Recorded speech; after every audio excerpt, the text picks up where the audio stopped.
Hello students, इससे पिछली video में हम लोगों ने पढ़ा था कि डिटर्मिनेंट क्या होता है और डिटर्मिनेंट निकालना सीखा था कि हमें डिटर्मिनेंट निकालना कैसे है। Today I am going to tell you the new topic that area of triangle using determinants.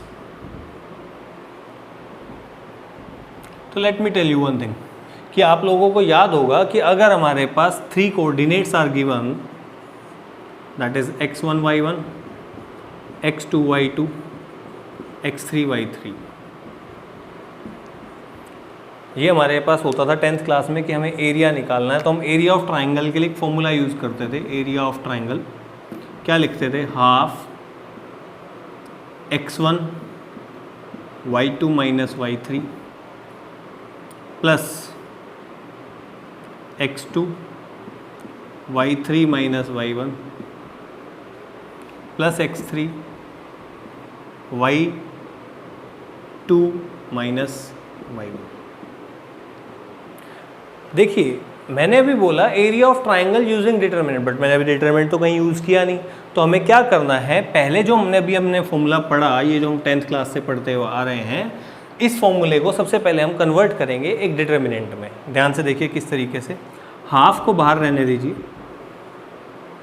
अगर मैं इसको सिंपली लिखूं x1 y1, x2 y2, x3 y3, 1 1 1, तो मैंने इस फॉर्मूले को डिटरमिनेंट की फॉर्म में लिख दिया।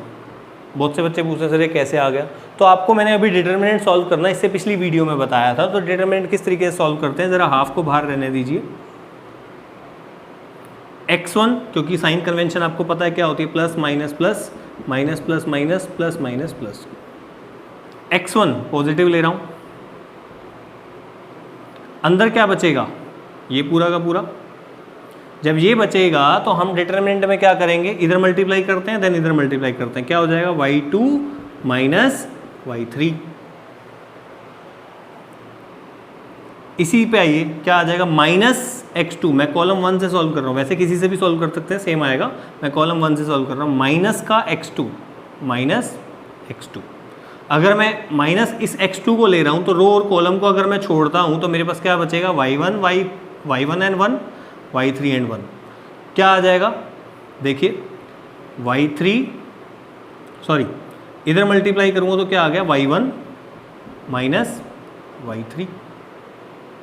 सिमिलरली प्लस का x3 देख सकते हैं, x3 लूँगा तो मेरे पास क्या आ जाएगा? y1 minus y2। अभी भी बच्चे कह रहे हैं सर सेम नहीं है। बिल्कुल सेम नहीं है। आई एक्सेप्ट योर वर्ड्स कि क्या हो जाएगा? x1 y2 minus y3। इस माइनस को अगर मैं अंदर ले जाऊं तो ये क्या हो जाएगा? Minus minus plus x2 y3 minus y1 plus x3 y1 minus y2। You can see कि हमारे पास वही फॉर्मूला वापस आ चुका है। तो हमें क्या करना है कि अगर हमारे पास कोऑर्डिनेट्स दे रखे हैं ट्राइंगल के और हमें यूजिंग डिटरमिनेंट एरिया निकालना है ट्राइंगल का, तो हम ये यूज़ करेंगे। तो हम क्या लिखेंगे? Area of triangle will be is equals to half of x1 y1, x2 y2, x3 y3, 1 1 1, and इसको सॉल्व करेंगे to get the area of triangle. But यहाँ पर आप 3 चीज़ें याद रखेंगे। पहली, area is absolute. Absolute means we can say area is always positive, always positive। क्योंकि जब आप इस डिटरमिनेंट को सॉल्व करेंगे तो जो हमारे पास एसोसिएट करके एक वैल्यू आएगी वो पॉजिटिव भी हो सकती है और नेगेटिव भी हो सकती है, बट हमारे पास एरिया कभी भी नेगेटिव नहीं होता। तो हमें हमेशा क्या लिखना है? Positive. Second, if area is given, अगर किसी क्वेश्चन में हमारे पास एरिया गिवन है तो उस पर्टिकुलर टाइम पर हमें क्या करना है? उस एरिया को, area should be taken as positive और नेगेटिव बोथ। वाई? बिकॉज हमारे पास वैल्यू डिपेंड करता है माइनस से आएगी या प्लस से आएगी। तो आपको सपोज करो कि कोई भी एक पॉइंट अगर आपके पास k की टर्म में दे रखा है और बोल दिया जाए find the value of k if the area is given, तो उस पर्टिकुलर टाइम पे आप एरिया को पॉजिटिव भी लेंगे और नेगेटिव भी लेंगे। Third point, if area is zero, if area of triangle is zero, then we can say points given are collinear. Collinear का मतलब एक लाइन पे लाई करते हैं। देखिए अगर मैं एक लाइन पे नहीं ड्रॉ कर रहा हूँ, तीन अलग अलग पॉइंट ड्रॉ कर रहा हूँ, तो आपको पता है कि जब भी आप इन तीनों पॉइंट्स को मिलाओगे कि आपके पास एक ट्रायंगल बनेगा। लेकिन अगर एक लाइन में लाई कर रहे हैं, सपोज करो ये 3 पॉइंट, तो ये 3 पॉइंट कभी भी आपके पास ट्रायंगल नहीं बना रहे हैं। जब ट्रायंगल नहीं बना रहे हैं that means the area of triangle should be zero. तो ये तीनों सिचुएशन भी आपको ध्यान रखनी है। इस एक्सरसाइज से भी आपके पास 1 और 2 मार्क के क्वेश्चन बन सकते हैं। प्लीज़ ध्यान रखें, इस बात को लिख सकते हैं प्लीज़। चलिए देखते हैं, आपके पास एक्सरसाइज 4.3 में एक क्वेश्चन दिया हुआ है, question number 2, that show that points this and this are collinear. देखिए आप लोगों को याद होगा कि हम चैप्टर पढ़ रहे हैं डिटर्मिनेंट, तो हमें यूजिंग डिटर्मिनेंट इसको सॉल्व करना है। अगर हमारे पास 3 पॉइंट्स कोलिनियर है that means area of triangle should be zero. First of all area of triangle होता क्या है? एरिया ऑफ ट्राइंगल क्या था? Half x1 y1 1, x2 y2 1, x3 y3 1, that should be is equals to zero. अब हमें prove करना है यहाँ पर जीरो। आप देख सकते हो कि इस हाफ को अगर मैं उधर ले जाऊंगा तो वैसे भी जीरो हो जाएगा, तो यहाँ पर कोई छेड़खानी नहीं करनी। तो हम क्या लिखेंगे? x1 की जगह पर रिप्लेस करेंगे, x1 y1 की जगह पर, ये क्या हो जाएगा? a b plus c 1, b c plus a 1, similarly c a plus b 1। इस क्वेश्चन को हम यूजिंग प्रॉपर्टी भी सॉल्व कर सकते हैं कि अगर मैं इसके अंदर ऑपरेशन लगा दूं that c1 tends to c1 plus c3, sorry c1 plus c2, इन दोनों कॉलम्स को अगर मैं ऐड कर दूं तो मेरे पास यहाँ पर a plus B plus C, a plus B plus C, a plus B plus C आ जाएगा। तो ताकि मैं पूरे कॉलम में से a plus B plus C जब कॉमन लूँगा तो यहाँ मेरे पास 1 1 1 बचेगा। तो देख सकते होगे कि यहाँ जब 1 1 है और यहाँ भी 1 1 1 है, जब दो कॉलम मेरे पास सेम हो गए तो मैं डायरेक्टली कह सकता हूँ that determinant is zero. That is property of determinant. But अभी मैं आपको यहाँ पर एक्सपेंड करके दिखा रहा हूँ कि इसका डिटर्मिनेंट जो आना चाहिए वो जीरो आना चाहिए। किस तरीके से? अगेन साइन कन्वेंशन आपको पता है, again I am not writing that. Plus a,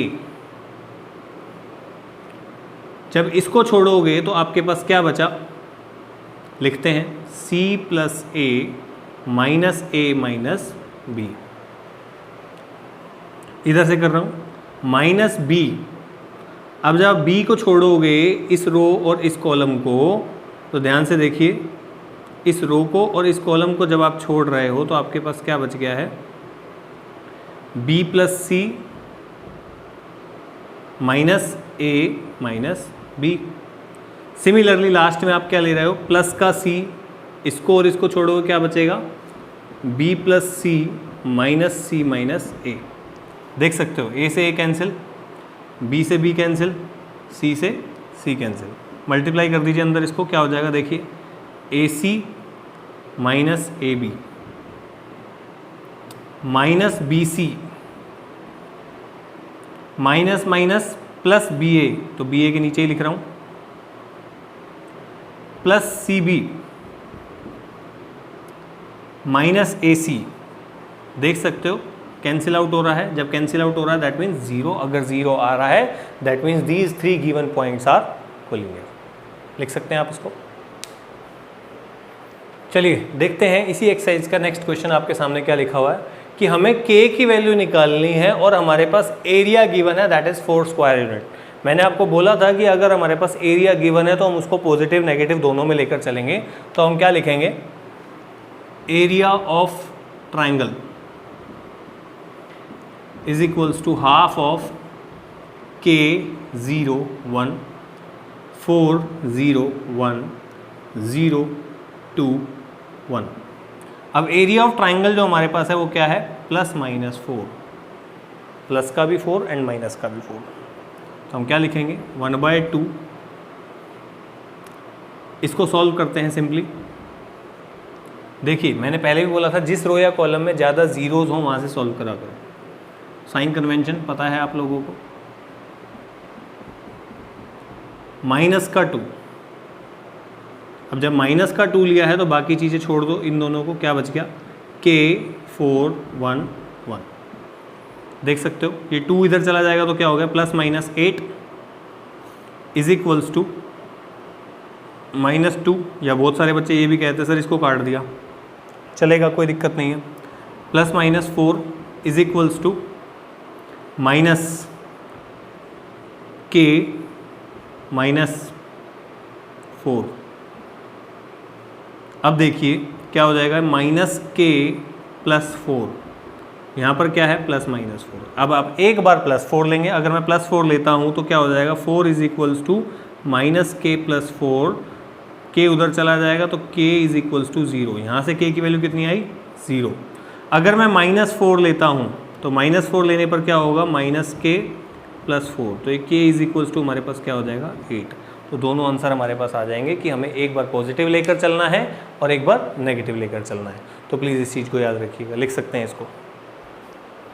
चलिए one more question in front of you. क्या लिखा हुआ है, find equation of line joining this and this using determinant. देखिए आप लोगों को पता होगा कि जब भी आप किसी चीज़ की लाइन, किसी चीज़ की इक्वेशन के बारे में पढ़ते हैं तो इक्वेशन में हमारे पास x और y एज इट इज़ आता है।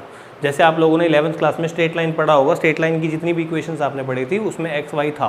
That means we are talking about 2D। अब x y जब है तो यहाँ पर हमें डिटर्मिनेंट यूज़ करना है कि लाइन ज्वाइनिंग इक्वेशन निकालनी है किसकी, लाइन की, जिसके अंदर एक्स वाई आएगा। That means third point we can consider that x y. Let 1 2 and 3 6 are also passing through x y, ये कंसिडर करा है मैंने। अब जब ये दो पॉइंट एक लाइन से ज्वाइन कर रहे हैं, line joining this point passing through this, that means these 3 points are collinear. And collinear की कंडीशन क्या होती है, that area of triangle should be 0। अब एरिया ऑफ ट्राइंगल के लिए हमें फॉर्मूला पता है क्या, half 1 2 1 3 6 1 x y 1 should be is equals to 0। मैंने पहला पॉइंट लिया 1 2, दूसरा पॉइंट लिया 3 6 एंड तीसरा point x y. Now we can find it out. 1/2 उधर जाके 0 हो गया, कोई छेड़खानी मत करो, 1/2 उधर कर दो, इज इक्वल्स टू, सॉल्व करते हैं 1। जब 1 लूँगा तो क्या बच गया 6 1 y 1 -2। अब जब -2 लूँगा तो क्या बच गया 3 1 x y। सिमिलरली +1 लूँगा तो क्या बच गया 3 6 x y। देख सकते हो, दोबारा चेक कर लो कि जब मैंने 1 लिया तो 1 के साथ की रो और कॉलम छोड़ दिया, क्या बच गया 6 1 y 1। सिमिलरली जब मैंने -2 लिया, -2 तो क्या आया 3 1 x 1 है, यहाँ पर 1 आना चाहिए था। सिमिलरली जब मैंने +1 लिया तो मेरे पास क्या आया 3 6 x y। 1 के साथ वाली रो और कॉलम को हमने छोड़ दिया। देख सकते हैं क्या हो जाएगा 1, सिंपल मल्टीप्लिकेशन 6, इधर जाएंगे तो एक माइनस एक्स्ट्रा आता है, -2 3 -x +1 3y -6x should be is equals to 0। ऊपर से चलता हुआ आ रहा है, ध्यान से देखिए अब क्या करना है। क्या हो जाएगा ये 6 -y -2 3 6 minus plus 2x plus 3y -6x is equals to 0। अब y वाले पहले कंबाइन कीजिए, देखिए 3y -y कितना हो गया 2y। अब x वाले कंबाइन कीजिए, माइनस का 6x प्लस का 2x कितना हो गया -4x। Cancel out is equals to 0। 2 common ले सकते हो, क्या बच गया y -2x is equals to 0। This is the equation of line passing through this and this using determinants. तो ये एक्सरसाइज हमारे पास area of triangle using determinants is solve now. Please आप इसके क्वेश्चन अपनी तरफ से कर सकते हैं, दूसरी रेफरेंसेस बुक से उठाकर भी कर सकते हैं, जिसमें हमें के की वैल्यू निकालनी हो या 3 पॉइंट्स को कुल में प्रूव करना हो। Thank you so much.